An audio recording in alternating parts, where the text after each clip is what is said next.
Hello, मैं हूं Deepika, your maths teacher. आज मैं आपको कराने वाली हूँ 12th NCERT मैथ।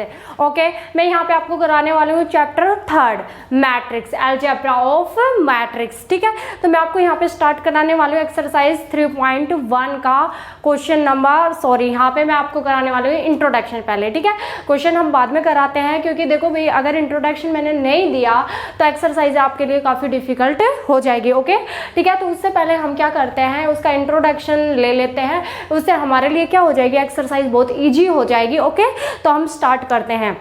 देखो भाई, ये सबसे पहले क्या है, अलजेब्रा ऑफ मैट्रिक्स है। मैट्रिक्स का नाम आता है तो मैट्रिक्स होती क्या है। ठीक है, तो मैट्रिक्स हम जान लेते हैं। तो क्या होती है अभी मैट्रिक्स। ठीक है, मैट्रिक्स, ठीक है, मैट्रिक्स क्या होती है। मैट्रिक्स मैं आपको बता दूं, मैट्रिक्स क्या होती है, कुछ नंबरों का क्या होती है, सेट होती है। वो नंबर्स क्या होते हैं, हॉरिजॉन्टल एंड वर्टिकल लाइन में क्या होते हैं, सेट होते हैं, उसे हम क्या बोलते हैं, मैट्रिक्स बोलते हैं। एंड उसके कुछ सिंबल होते हैं, वो सिंबल के अंदर सेट होते हैं। ठीक है, वो सिंबल नहीं लगाए, वैसे ही हमने नंबर सेट कर दिया तो वो हमारी मैट्रिक्स नहीं कहलाएगी। ओके, तो क्या होता है, कुछ मतलब जो सिंबल होते हैं उसके अंदर होती है। ठीक है, तो वो जो सिंबल है वो मैं आपको बता देती हूँ, वो हमारे ये वाले, ठीक है, ये वाला हमारी बुक में मिलेगा।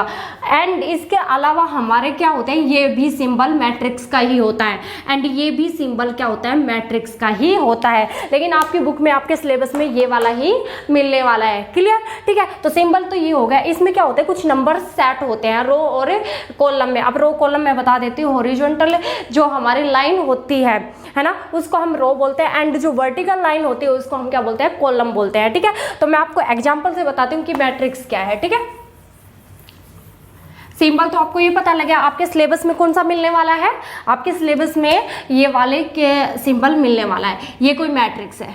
ठीक है, अब क्या होता है, इसके अंदर क्या होता है, कुछ नंबर्स होते हैं, वो क्या, हॉरिजॉन्टल, ठीक है, ऐसे, एंड वर्टिकल ऐसे क्या होते हैं, सेट होते हैं। ठीक है, जैसे मैं आपको यहाँ पे ले देती हूँ क्या, जैसे 2 3 5 7। ठीक है, तो ये क्या होगी, ये हमारी क्या होगी, हॉरिजॉन्टल लाइन होगी। एंड ये क्या हो गई, हमारी वर्टिकल लाइन हो गई। ठीक है, तो ऐसे क्या होते हैं, सेट होते हैं, उसे हम क्या बोलते हैं, मैट्रिक्स बोलते हैं। ठीक है, तो हॉरिजॉन्टल वर्टिकल होती है। अब देखो क्या होता है, ऑर्डर ऑफ मैट्रिक्स क्या होती है। ऑर्डर ऑफ मैट्रिक्स मैं आपको बता दूं क्या होती है।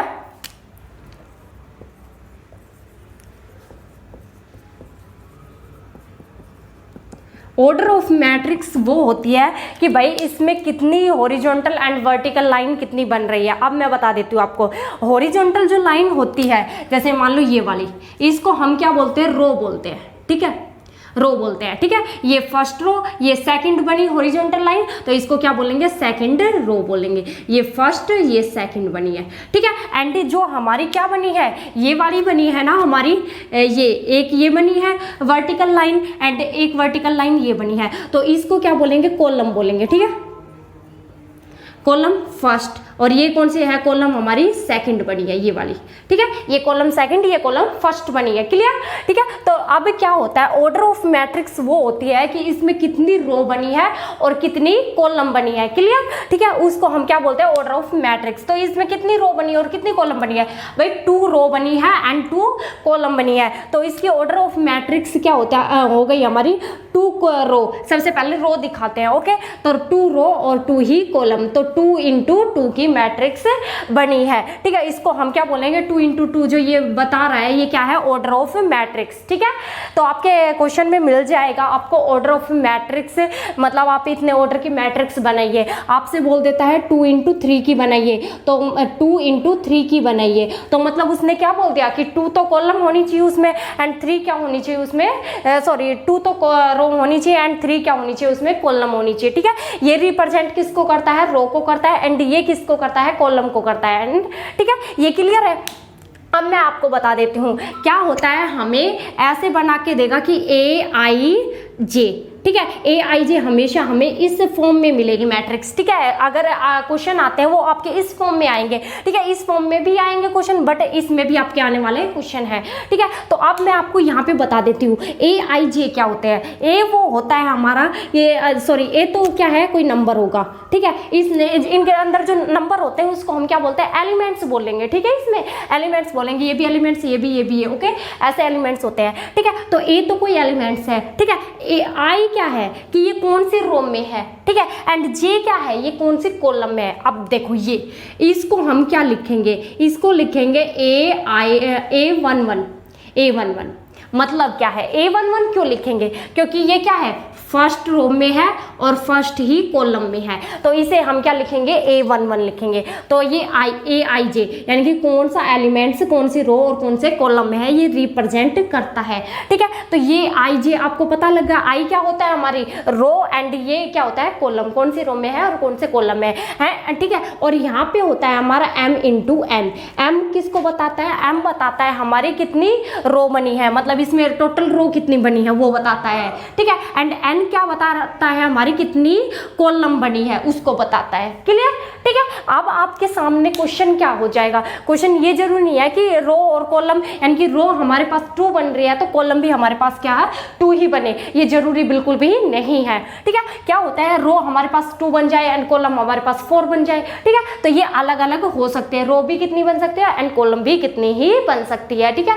दोनों इक्वल होना जरूरी नहीं है, ओके क्लियर। ये आपको पता लग गया, सिंबल आपको पता लग गया, ऑर्डर ऑफ मैट्रिक्स आपको पता लग गया। अब देखो मैं बता देती हूँ आपको कुछ इस टाइप से कि ये हमको मिलेगा कैसे।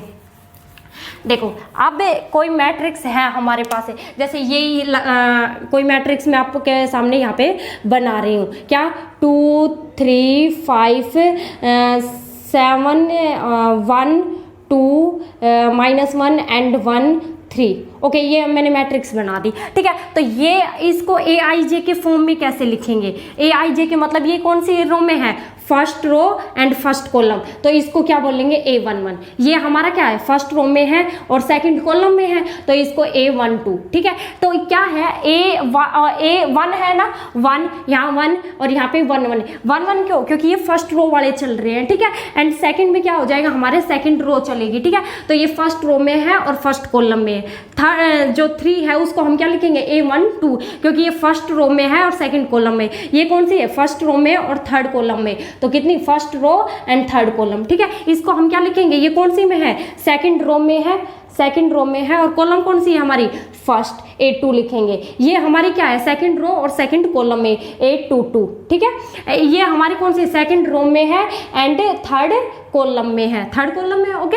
एंड इसको क्या लिखेंगे हमें, थर्ड रो मेरी है ना, ये रो ही तो होती है ऐसे horizontal, and third row and first column, third row first column, इसको क्या लिखेंगे, थर्ड रो और सेकंड कॉलम में है तो A32। ये हमारी कौन सी है, थर्ड रो और थर्ड ही कॉलम में है ये वाला एलिमेंट्स, तो इसको बोलेंगे A33, ठीक है। तो आपसे अगर ये बोल देता है कि आपको एलिमेंट्स बताना है, इसमें A22 का एलिमेंट्स बताना है, आपको क्या बताना है, A22 का, तो इसका मतलब क्या है आपको कि सेकंड रो और सेकंड कॉलम में जो एलिमेंट्स हो ना वो बताना है आपको। तो आप कौन सा बताओगे, सेकंड रो यानी कि ये वाला, और क्या बोल दिया, सेकंड ही कॉलम तो ये वाली, मतलब ये वाला एलिमेंट्स, ठीक है क्लियर। तो आपके पास क्वेश्चन ऐसे आएंगे तो आपको बताना है क्या कि ये रिप्रेजेंट क्या करता है, ये रिप्रेजेंट करता है कि वो कौन सी रो में है और कौन से ही कॉलम में है, ठीक है, वो ये बताता है, ठीक है। तो आपको पता लग जाना चाहिए कि वो सेकंड रो और सेकंड कॉलम का जो एलिमेंट्स है वो बताना है, तो क्या होगा A22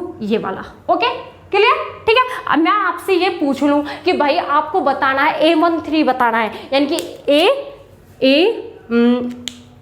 आपको क्या बताना है, A13 बताना है, यानी कि फर्स्ट रो में हो और वो थर्ड कॉलम में है, तो first row and third column में, तो ये वाला एलिमेंट्स ये रहा, ठीक है।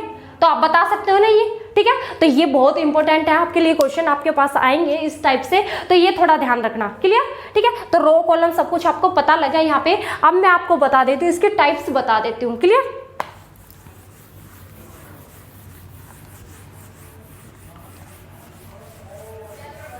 टाइप्स क्या क्या होते हैं इसके, वो देख लेते हैं, types of matrix.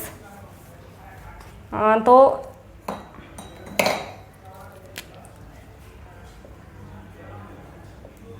Types of matrix, ठीक है। टाइप्स ऑफ मैट्रिक्स क्या होते हैं? टाइप्स ऑफ मैट्रिक्स बहुत टाइप के होंगे, हम वन बाय वन करके देखेंगे, ठीक है। तो क्या होती है, सबसे पहले हमारी होती है रो मैट्रिक्स, ठीक है। क्या? फर्स्ट हमारी होती है रो मैट्रिक्स, इसको हम क्या बोलते हैं? रो वेक्टर भी बोलते हैं, क्लियर, ठीक है। तो रो मैट्रिक्स होती है, वो क्या होती है? रो मैट्रिक्स का मतलब ये है कि इसमें रो तो क्या होनी चाहिए? 1 होनी चाहिए, एंड कॉलम कितने भी हो सकते हैं। तो फॉर एग्जांपल जैसे कि A12, A12 का मतलब क्या है कि हमारे पास रो तो 1 एंड कॉलम हमारे पास क्या है? सॉरी, A12 नहीं, ये तो एलिमेंट्स हो गया है ना, क्या 1 into 2, ये ऑर्डर बता दो। रो ऑफ मैट्रिक्स क्या होती है हमारी? 1 into 2, ये ऑर्डर बता दिया। ऑर्डर का मतलब क्या हो गया? इससे ये वो पता लग गया हमें कि कितनी रो है, हमारे पास कितना कॉलम है, यानी कि ये m बता दिया हमने और ये n बता दिया। m का मतलब कि फर्स्ट रो है और कॉलम हमारे पास कितनी है? 2 है। एग्जाम्पल से मैं आपको बता देती हूँ, देखो क्या होता है। जैसे हमारे पास क्या होना चाहिए?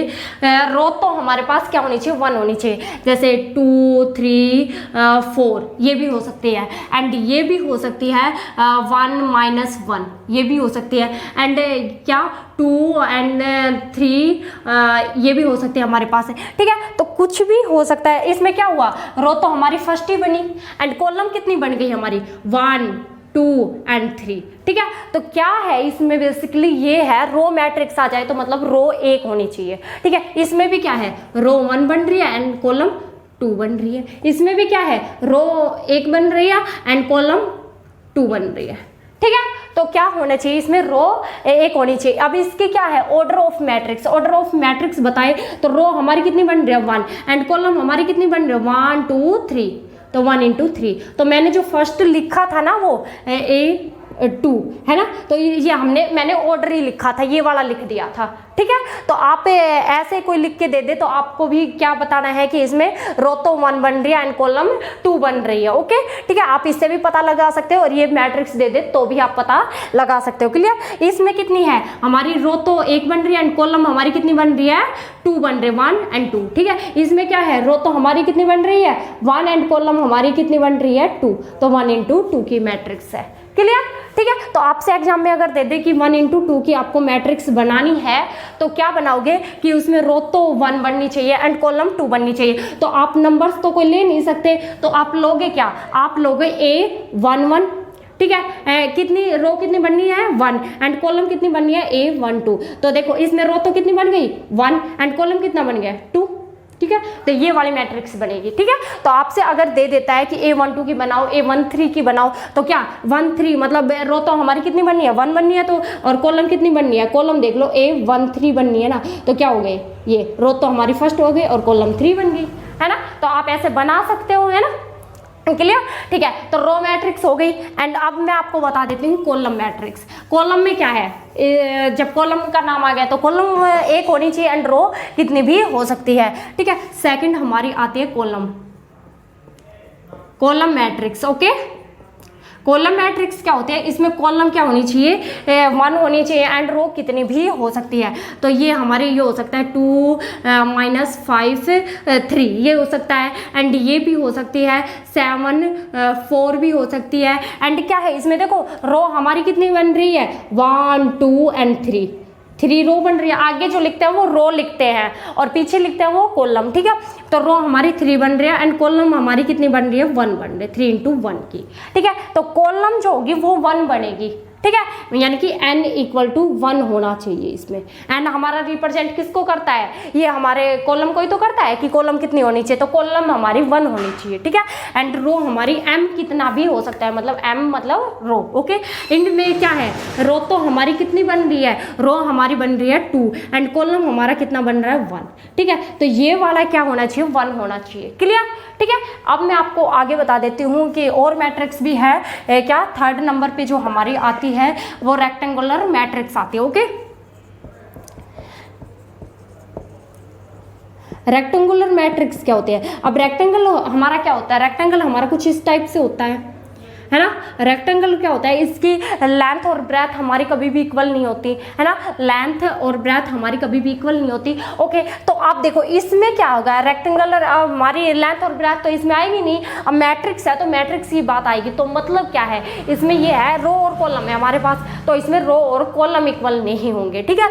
मतलब क्या है, जैसे रो कितने बन रही है इसमें एंड कॉलम कितनी बन रही है, वो इक्वल नहीं होगी। जैसे कि मान लो यहाँ पे बन रही है A11, A12, A121 और A22। अब इसमें तो क्या है, हमारी 2 रो बन रही है और 2 ही कॉलम बन रही है, तो ये तो एग्जांपल इसका हुआ नहीं, है ना। तो देखो अब मैं क्या कर सकती हूँ, यहाँ पे एक और इसको कर देती हूँ A31, A32, ठीक है। तो हमारी रो तो कितनी बन गई, 1, 2 एंड 3 तो रो बन गई और कॉलम 1 और 2, ठीक है।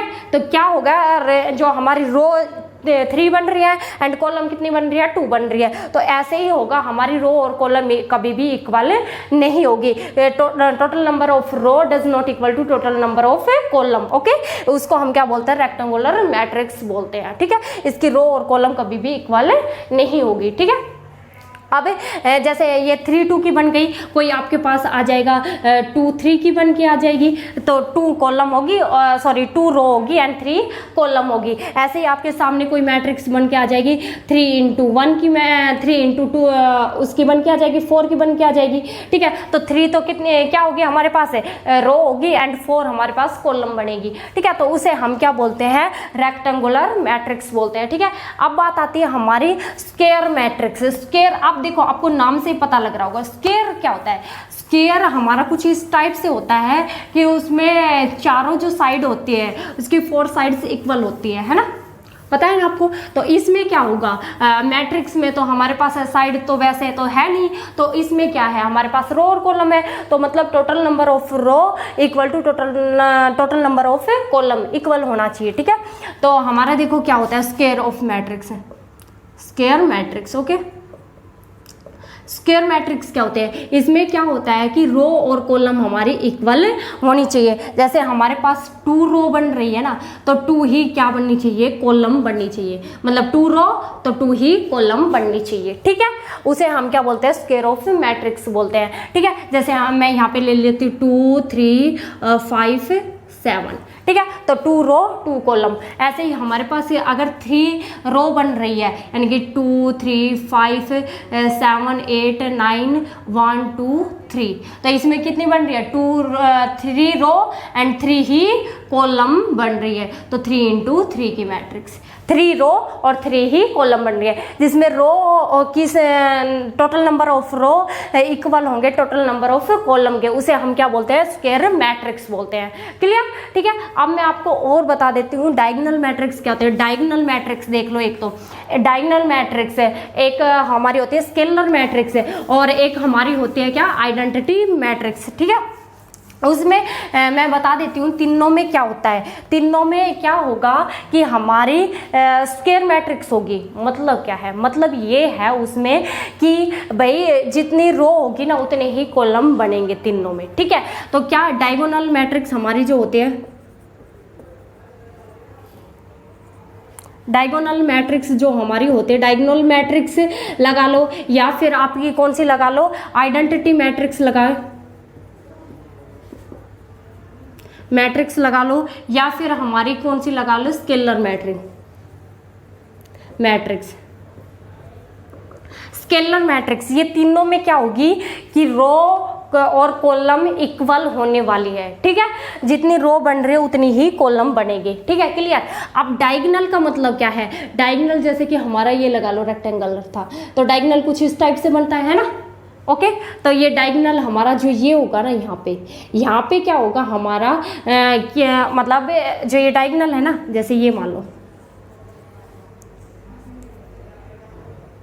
डायगोनल ऐसे बना लो। डायगोनल ये मैं 3 इंटू 3 की बना रही हूँ, ठीक है, 3 इंटू 3 यानी कि 3 रो बना रही हूँ और 3 ही कॉलम बना रही हूँ। तो क्या डायगोनल पे तो कोई क्या होंगे, एलिमेंट्स होंगे, कोई नंबर होंगे, ठीक है। एंड इसके अलावा जो ये यहाँ पे होंगे, यहाँ पे क्या होने वाले हैं, 0 0 0 होते हैं, उसे हम क्या बोलते हैं, डायगोनल मैट्रिक्स। जैसे कि मान लो यहाँ पे 1 आ गया एंड यहाँ पे 2 आ गया और यहाँ पे 3 आ गया और यहाँ पे क्या 0 0 0 0 0 0, ठीक है। तो ये मेरी कितने की बन गई, मेरी ये बन गई भाई 3 इंटू 3 की मैट्रिक्स बन गई, 3 रो एंड 3 ही कॉलम, ठीक है। तो ये मेरी 3 इंटू 3 की मैट्रिक्स बन गई। तीनों में ये रूल है कि वो रो और कॉलम उनकी इक्वल होगी, जितनी रो बन रही है उतनी ही कॉलम बनेगी। तो इसमें रो और कॉलम इक्वल है, ठीक है। और ये हमारा क्या होगा, डायगोनल होगा। इस डायगोनल पे तो क्या है, हमारे कोई एलिमेंट्स है और अलावा जो हो गए हमारे क्या हो गया, हमारे 0 0 0 होते हैं, ठीक है।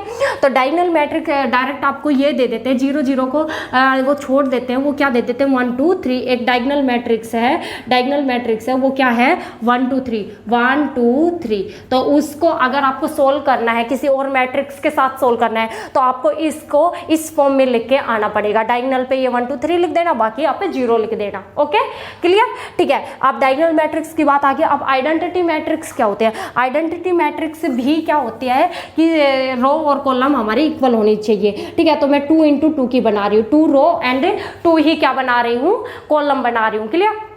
अब देखो क्या है आइडेंटिटी मैट्रिक्स, इसमें भी क्या होता है, एक डायगोनल, तीनों में डायगोनल ही होता है, ठीक है। इसमें भी डायगोनल, इसमें डायगोनल पे क्या होंगे, कोई नंबर्स होंगे और बाकी 0 होगी। इसमें डायगोनल पे क्या होते हैं, हमारे 1 1 1 होता है, क्लियर, ठीक है। 1 के अलावा आपको कुछ नहीं मिलने वाला और बाकी क्या होते हैं हमारे 0, सॉरी मैं 2 इंटू 2 की बना रही हूँ ना, तो भाई ये रब कर दो 2 इंटू 2 की, तो ये 0, ठीक है।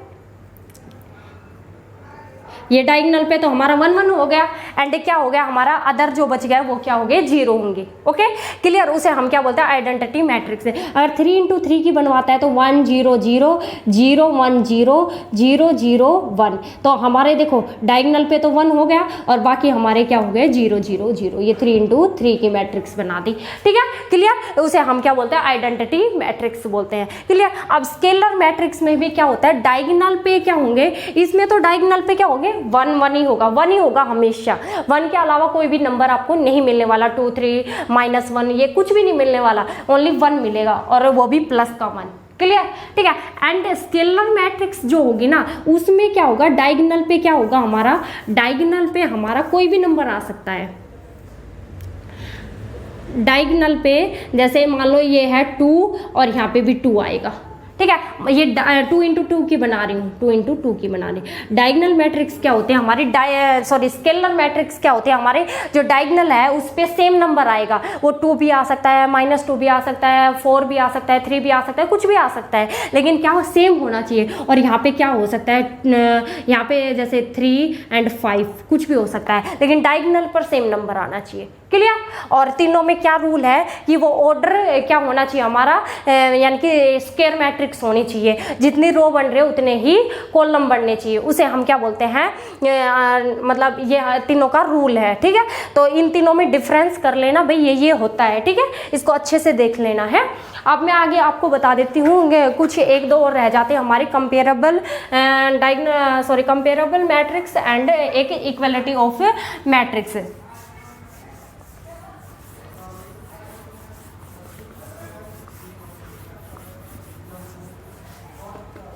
हमारी क्या होती है, कंपेरेबल।